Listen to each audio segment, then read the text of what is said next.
Alan, mucho gusto de recibirte. Eh, para hablar de una ley importante, una nueva ley Claro, que se está apenas aplicando con la resistencia de mucha gente, con el desconocimiento de mucha gente, pero que se supone que es una nueva etapa de lo que es la contratación administrativa, que yo soy honesto, cuesta mucho a veces sí, contratación administrativa, eh, porque normalmente hasta para comprar unas llantas, me acuerdo yo en el ministerio, era toda una tragedia.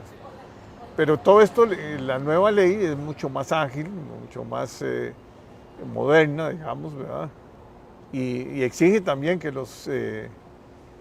eh, que los empleados del sector público que tengan que ver con proveeduría y con todo esto, tomen decisiones también, porque es muy fácil eh, cuando tiene uno que dice uno, bueno, que se vaya para la Contraloría y que le den el visto bueno, y ya la responsabilidad no es mía, eso es del Contralor claro. si te dan el visto bueno.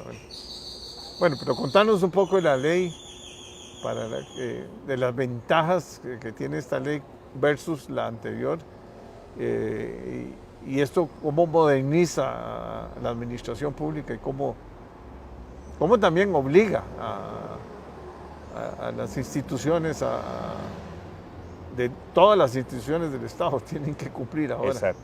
Ahora ya no hay excepciones. Son muy pocas las excepciones, pero con una particularidad y es que la ley unifica prácticamente todas las leyes de contratación.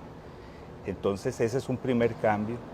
Si Hay uno, también los bancos que están en los competencia. bancos que están en competencia, las empresas públicas, el ICE, en seguros, en telecomunicaciones, lo que se contrataba a través de fideicomisos, por Sí, sí. ejemplo.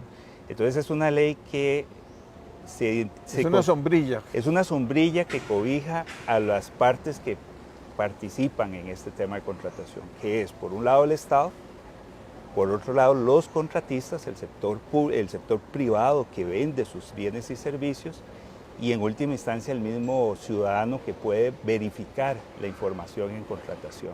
Ese es un primer cambio y por lo tanto la ley sí le aplica a todo tipo de institución.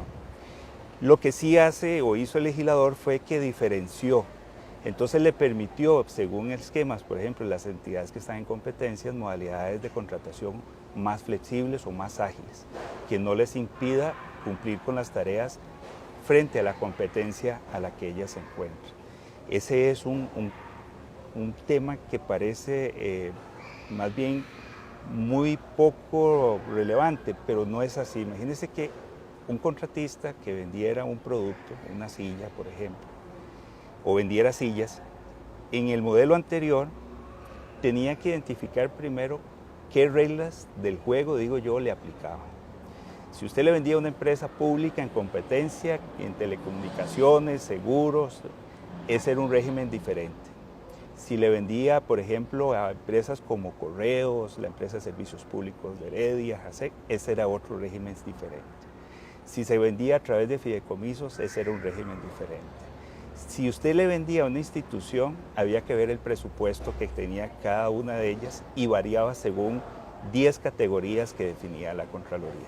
Entonces, para vender una misma silla en el sector público, a veces había que identificar Un montón de reglas. un montón de reglas. Se llegaron a identificar casi entre 35 a 40 reglas que podían diferenciarse. Eso para un empresario es muy impactante. Entonces esta ley, como escuchó mucho ese tipo de quejas que tenía el sector privado, trató de buscar estandarizar. Y lo hizo mediante un modelo que es, no importa si usted tiene 100 millones de presupuesto o tiene 1.000 millones de presupuesto, el valor de la silla sigue siendo uno en el mercado. Conforme al valor que tenga el bien o servicio, así usted va a usar una regla u otra. Y se limitan las reglas, solo 3 tipos de reglas se pueden utilizar. Entonces pasa un modelo de como 40 alternativas de reglas de juego a básicamente 6 a 7 reglas del juego. Eso simplifica muchísimo el tema. Pero usted decía algo, Jorge, que es muy importante. ¿Cómo lo va a llevar adelante los funcionarios públicos? Uno de los elementos que más se criticó de este elemento, más allá de la ley, fue el no tener el reglamento a la ley a tiempo. Y a tiempo me refiero es que tenía que estar antes del 1 de diciembre y literalmente sale el 1 de diciembre. No hubo una oportunidad de consensuarlo con los sectores. ¿Por qué eso se vuelve importante? Bueno, esta ley es como un instrumento que le va a permitir a las instituciones diseñar estrategias de compra. Lo que ella procura es que haya eficacia en el gasto que se destina a contratación pública.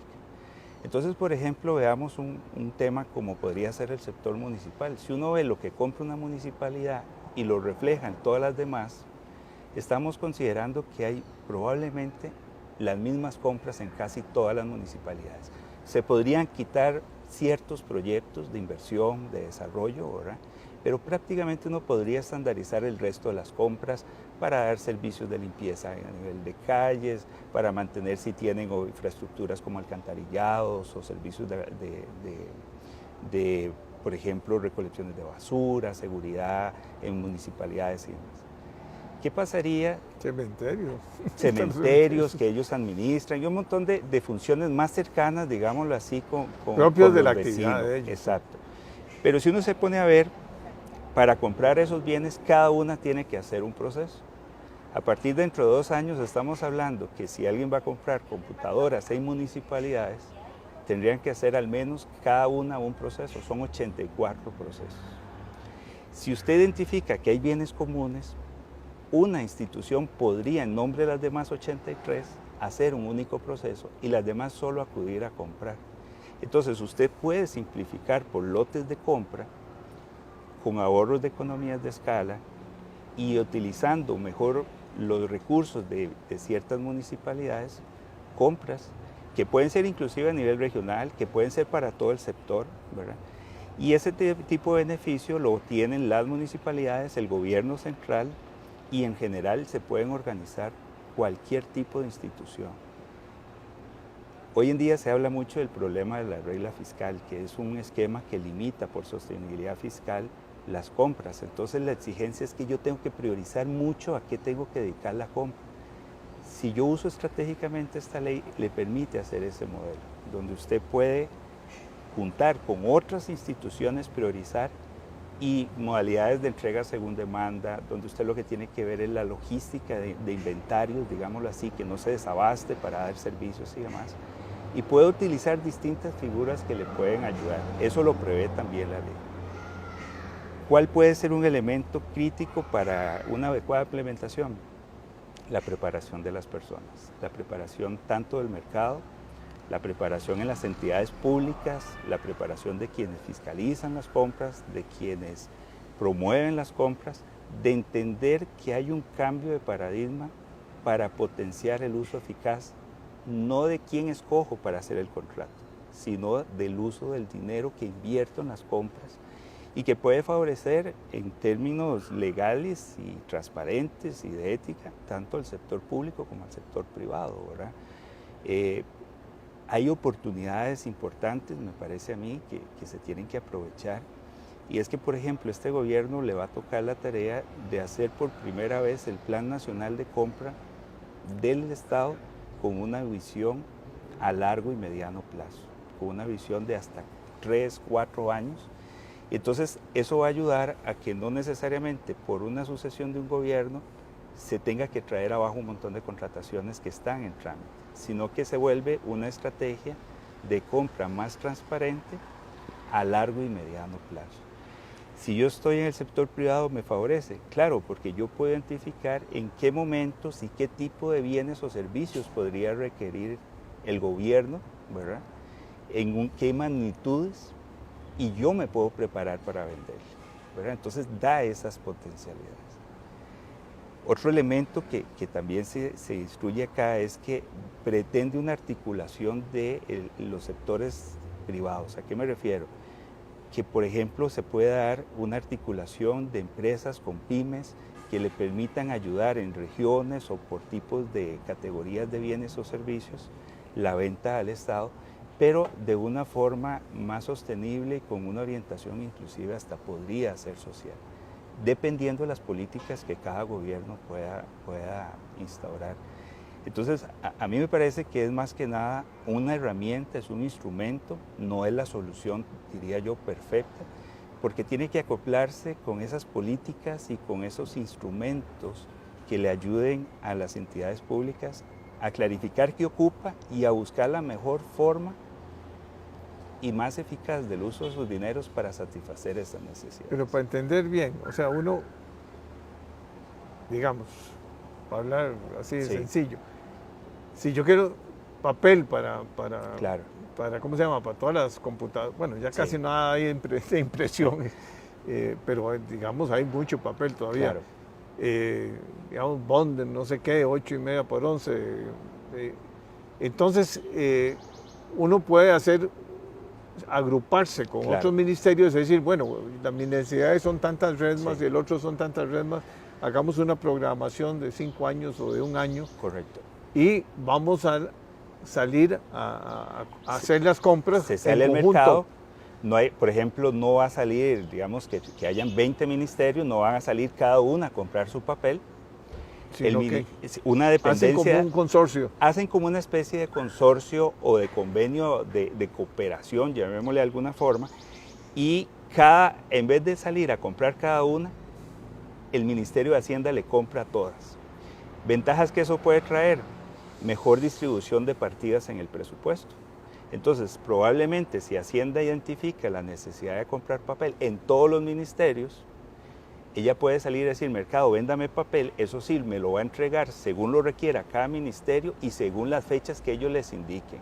Le pasa ese riesgo al mercado, que tendrá que buscar una logística de implementación, de aprovisionamiento en tiempo real, pero entonces ya no tiene que distribuirlo necesariamente entre todo el presupuesto nacional, sino que lo agrupa en una partida que ella administra y compra en nombre del Estado. Eso, digamos, ahorra tramitología, claro. Y lo que sí le debe garantizar siempre es que en el día que usted ocupe el papel, al momento que como ministerio ocupe el papel, cuente con él, ¿verdad? Pero, digamos, combustibles, ¿verdad? Claro. Eso es un típico. Hay elementos, digamos, que la ley pues sí marca excepciones, ¿verdad? Entonces, por ejemplo, el combustible y servicios básicos, ¿verdad? El agua, la luz, internet, eso tiene una modalidad un poco diferente que permite lo que se llama como una contratación más directa, ¿verdad?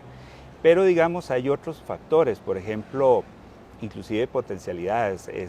Se puede, por ejemplo, si usted va a limpieza, que es común hoy en día y después de todas las situaciones de salud. Y es que hay mucha tercerización ya. Hay mucha tercerización. Y ahora entonces uno podría salir con otros a decir, bueno, ¿qué empresa me ofrece limpiarme todos los vidrios, digamos? Por ejemplo, edificios de San José, altos, de instituciones públicas que usted dice, bueno, eso es una contratación costosa por el riesgo que implica subirse a un piso 15, 20, no sé, ¿verdad?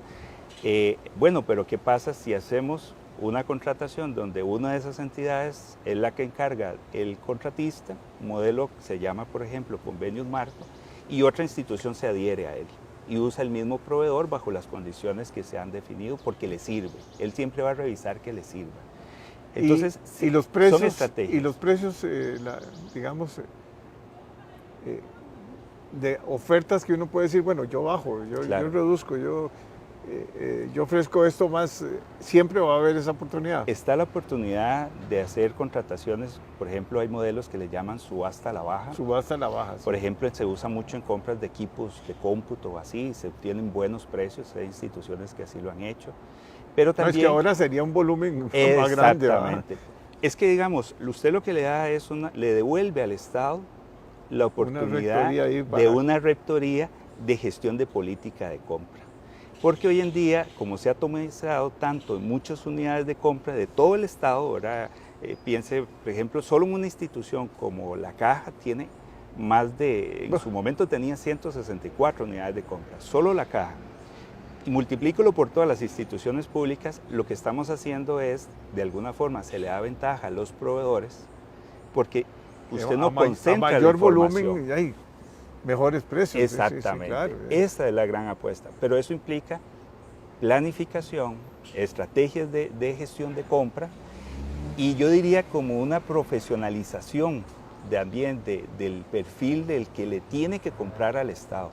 Es un estratega, Eso es como una gran empresa, una multinacional que usted diga, bueno, abastézcame a todo el mundo, en todas mis sedes, de verdad, los bienes y servicios que se ocupen para que los funcionarios funcionen. Bueno, aquí es verlo con esas una estrategias. vez que se trabajó, digamos, se estandarizó, digamos, que el Estado hacía unas compras grandes, Sí. ¿verdad? Para, digamos, radiopatrullas y cosas Sí. de ese tipo. Entonces, bueno, ahí llegaban todas las agencias de carros y participaron y la que ganó, le tocó un Claro, buen mercado, porque sí, si tenía todos los productos, si eran competitivos, ¿verdad? sí.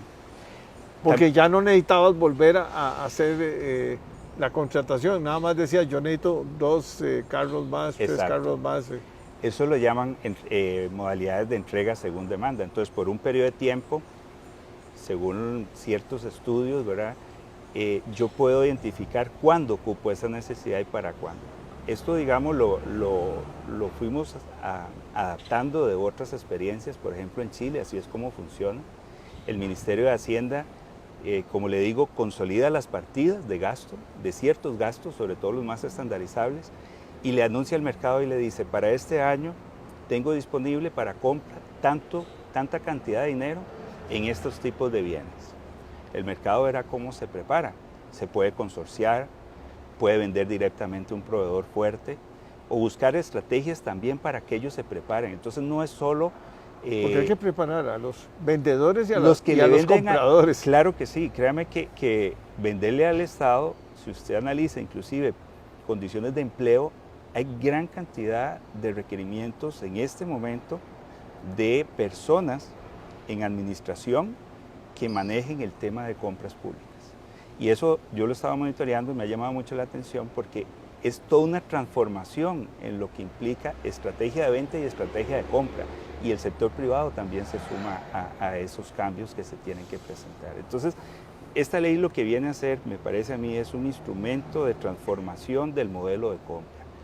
¿Tiene reglas? Sí, tiene reglas. Muchas pueden ser similares a cosas que ya se aplicaban, otras serán más novedosas, otras las podrán ver hasta más rigurosas y otras más flexibles.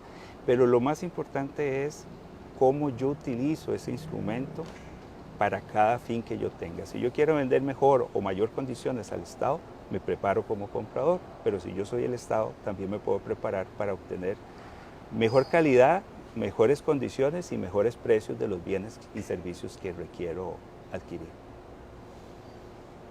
Yo creo que lo importante es que se va el Estado a ahorrar dinero.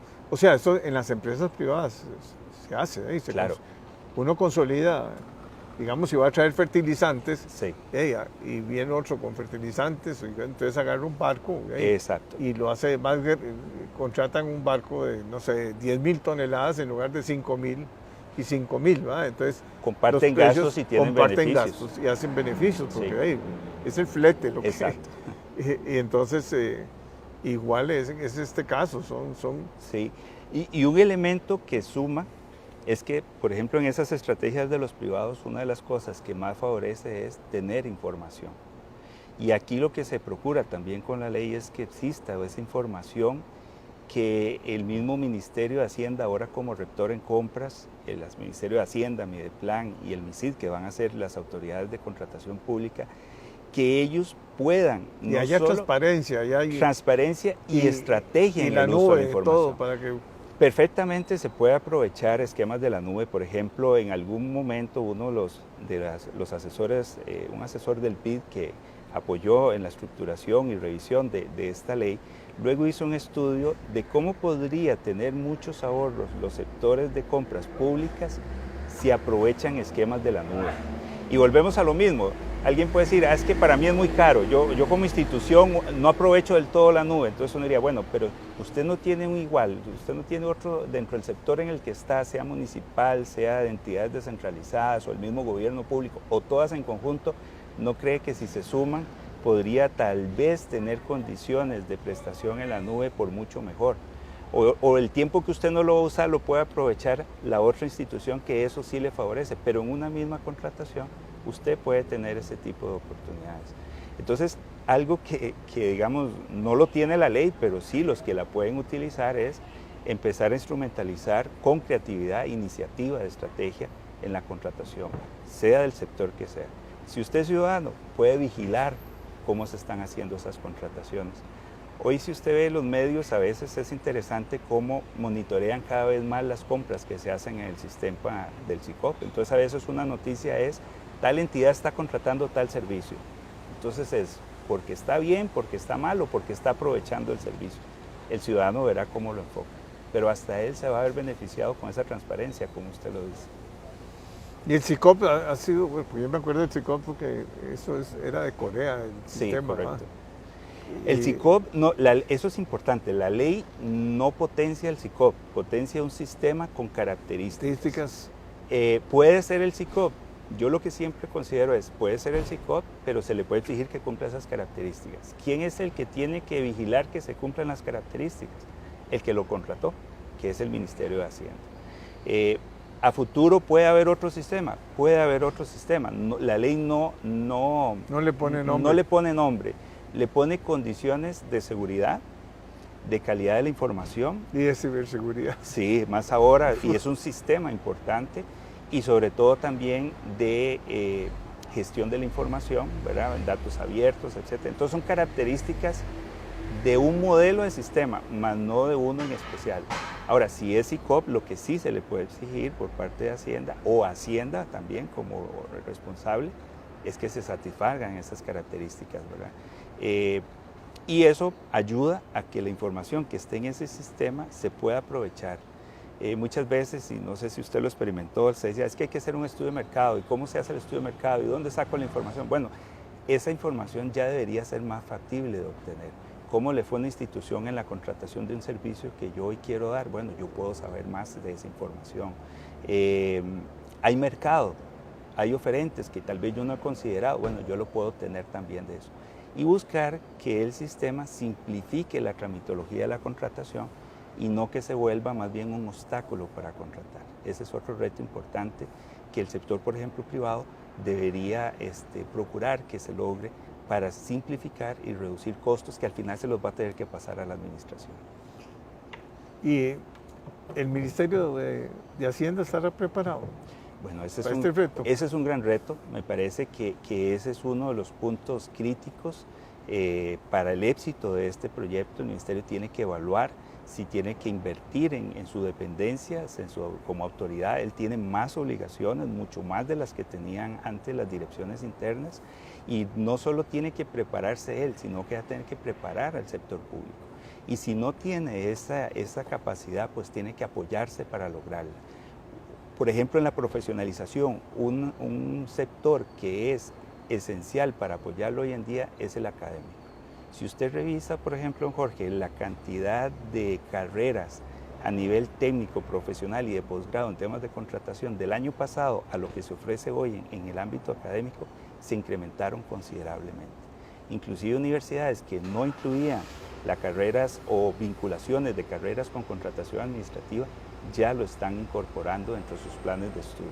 Entonces, eso ayuda a que en un periodo de tiempo el profesional que pueda llegar al sector privado o al sector público ya venga con la especialización. Pero el que tiene que orientar mucho es el Ministerio de Hacienda para que pueda ayudar a esos sectores a construir el perfil adecuado de gestores de compras. Y lo importante es la ciberseguridad, eso sí que eso es fundamental. Sí, porque lo hackean, entonces hasta ahí llegamos, ¿verdad? Hemos visto lamentablemente por los impactos que eso implica en un ministerio como Hacienda, pero también en otras instituciones o en sistemas específicos de información. Sí, es que no sé, vos ves un centro de cómputo de un ministerio, es una computadora que compraron ahí, la tienen ahí con aire acondicionado, claro.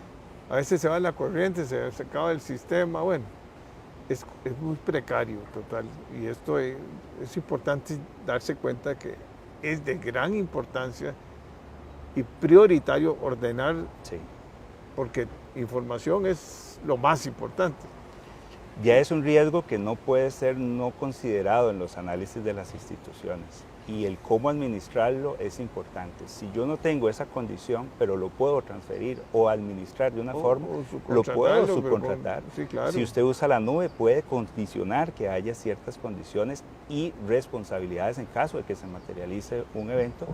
Y vuelvo a lo mismo, si usted no tiene la capacidad, bueno, si se alía, si se agrupa o consorcia con otras instituciones, y hacer las cosas bien, lo puede hacer y suplir ese riesgo que usted hoy no podría por sí mismo satisfacer. Bueno, ahí te vamos a invitar a otra Con charla, mucho gusto, más porque bien. es muy importante lo que estamos hablando. Créame que sí. Y a la orden. Y ahora lo importante es la educación Eso, y la capacitación. Ese es un elemento que la OSDE señaló como un factor crítico de éxito en la implementación de esta ley y que de fijo tendrá que irse materializando cada vez más con la rectoría del Ministerio de Hacienda. Bueno, mucha suerte. Muchas gracias a usted, don Juan.